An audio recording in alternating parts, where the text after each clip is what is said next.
सबसे पहले बता दीजिए सीपीडब्ल्यूडी के बारे में। हाँ। सीपीडब्ल्यूडी का फुल फॉर्म होता है सेंट्रल पब्लिक वर्क्स डिपार्टमेंट।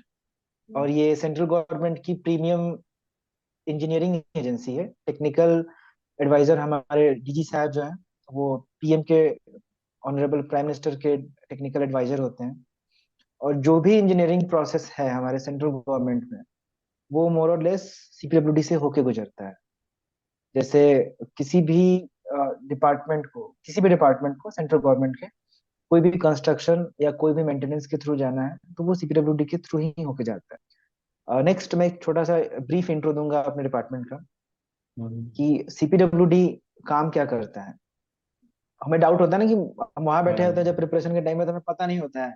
लोग बिल्कुल। एमईएस, सीपीडब्ल्यूडी, बीआरओ सब बोलते हैं, बट ये नहीं पता है कि यहाँ आके हमें करना क्या है। तो यहाँ इंजीनियरिंग का हमें मतलब बैकग्राउंड तो चाहिए, बट काम हमारा कंप्लीटली मैनेजरियल होता है। हमें गवर्नमेंट के काम को ना मैनेज करना होता है। तो काम क्या क्या होता है, जैसे हमारा डिपार्टमेंट है, वो तीन चार फील्ड में काम करता है। जैसे हम कोई नया प्रोजेक्ट बन रहा है, तो उसे हम लोग न्यू वर्क बोलते हैं, कि ये नया काम है। कोई पहले से बना हुआ काम है, उसको मेंटेनेंस करना है, तो मेंटेनेंस वर्क में जाता है। और अगर कोई काम हो रहा है और होने वाला है, उसकी प्लानिंग होती है, तो एक प्लानिंग डिवीजन होता है। तो ये कुछ ऊपर ऊपर से मैं बता रहा हूँ, ऐसे सेगमेंट में बटा हुआ है। तो कोई भी नया काम होता है, जैसे अभी सेंट्रल विस्टा बन रहा है हम लोग का, तो वो नया हम्म। न्यू प्रोजेक्ट था, न्यू वर्क था। तो उसमें अलग किस्म से लोगों, मतलब वहां पे लोगों को भेजा जाता है।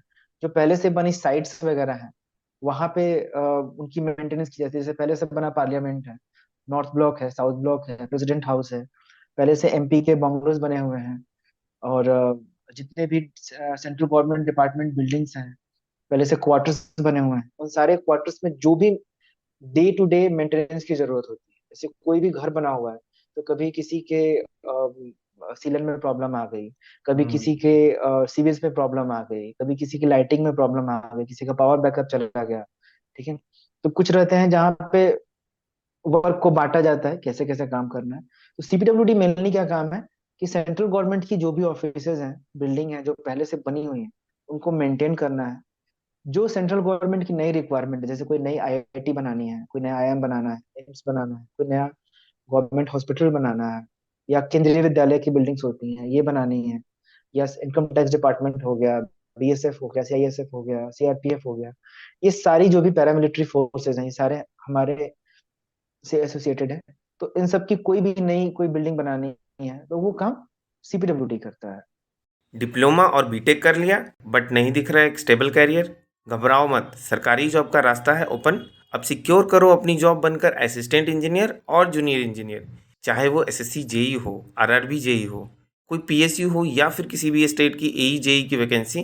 अब सभी एग्जाम की होगी तैयारी इंडिया के टॉप टीचर्स के साथ सबसे अफोर्डेबल प्राइस में। तो पीडब्ल्यू आप लोग के लिए लेके आया है अशोका बैच सी, जो कि civil, mechanical, electrical engineering and electronics and communication engineering के लिए सिर्फ 2,999 रुपीज में अवेलेबल है। ये बैचेज मोस्ट अफोर्डेबल रेट पे अवेलेबल है, और यहाँ पे आपको एक एक टॉपिक को अच्छे से पढ़ाया जाएगा विद डिटेल डिस्कशन। इस बैच में आपको मिलेगा live lectures, mock test, extra doubt classes, complete notes, doubt engine, सब कुछ प्रोवाइड किया जाएगा।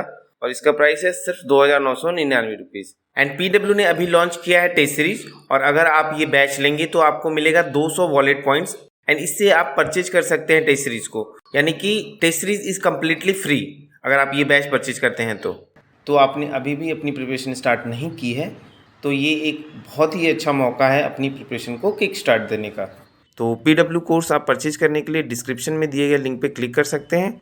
और ये कोर्स परचेज करने के लिए आप मेरा कूपन कोड भी यूज कर सकते हैं, जिससे कि आपको 250 रुपीज़ का इंस्टेंट डिस्काउंट मिलेगा, जो कि आपको स्क्रीन पे भी दिख रहा होगा और डिस्क्रिप्शन बॉक्स में भी मिल जाएगा। तो most most of the construction work जो कि सेंट्रल गवर्नमेंट का है, मोस्ट ऑफ क्या, मैक्सिमम मतलब 99%, एक आध परसेंट है किसी और एजेंसी को जा सकती है, जो हमारे स्टैंडर्ड में नहीं आती है। अदरवाइज जितने भी स्टैंडर्ड वर्क होते हैं, वो सीपीडब्ल्यूडी के थ्रू होके जाते हैं। ये हमारा काम है। और जो पहले से बनी हुई बिल्डिंग्स है, उनका मेंटेनेंस करना, ये हमारा काम अच्छा, तो प्रमोशन का क्या है? जैसे अभी आप जेई के through, JE as a JE join किए हैं, तो आप कितने हम्म। साल में नेक्स्ट एई वगैरह बनेंगे? तो उसका क्या प्रोसीजर, मतलब कितना टाइम लगता है? पहले तो प्रमोशन थोड़ा स्लोअर था। पहले लोग को 20-25 साल लग जाता था जेई टू एई बनने में। अभी ऐसा हमको सुनने में आता है, हमारे जितने भी सीनियर्स आते हैं वो बोलते हैं कि 7 से 8 साल, मतलब 6 से 8 साल, ऐसा ऑन पेपर है कि आप 5 साल में एलिजिबल हो जाते हैं। फिर अगर हम्म। डिपार्टमेंटल एग्जाम आप क्लियर कर लेते हैं तो आप 5-6 साल में ही बन सकते हैं।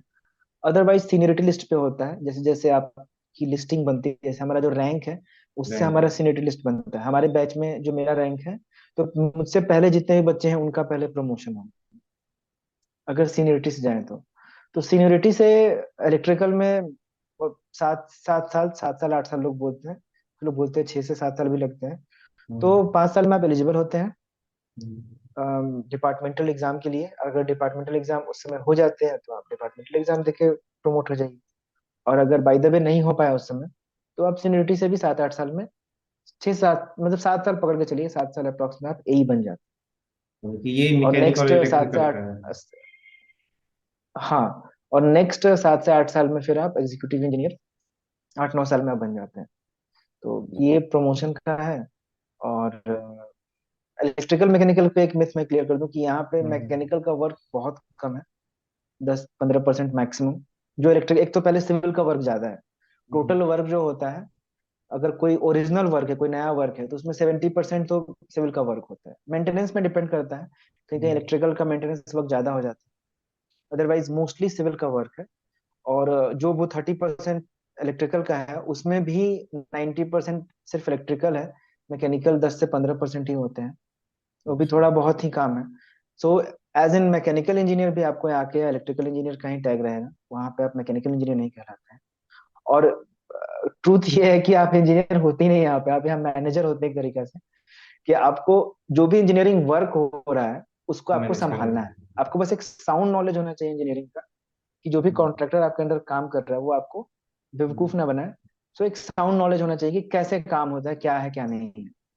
ठीक है, यहाँ पे आपको इलेक्ट्रिकल इंजीनियरिंग का एप्लीकेशन नहीं करना है, कि कैसे करंट जा रहा है, कैसे यहाँ पे ड्रिफ्ट कर रहा है, ये सब चीजें नहीं है यहाँ पे। यहाँ पे आपको काम करवाना है, और काम करवाने के लिए आपको नॉलेज होना चाहिए। दैट्स व्हाई वो डिग्री, डिप्लोमा जो भी हमसे मांगते हैं। बाकी ऐसा नहीं है इंजीनियरिंग। और सिविल का कितना दिन में प्रमोशन होता है? सिविल का भी वही है हमसे, और कम मतलब टाइम लगता है? 1 साल के आसपास ज्यादा लगता है उन्हें, नहीं कम नहीं। ऐसे ज्यादा इलेक्ट्रिकल है, से एक हाँ। साल ज्यादा लगता है, क्योंकि क्योंकि उनमें ज्यादा वैकेंसीज ज्यादा है, तो ज्यादा है, सीनियरिटी लिस्ट रस आते आते ज्यादा है। थोड़ा टाइम लग जाता है। थोड़ा हमें वैकेंसीज कम है, हम लोग थोड़ा सा फास्टर हो जाते हैं।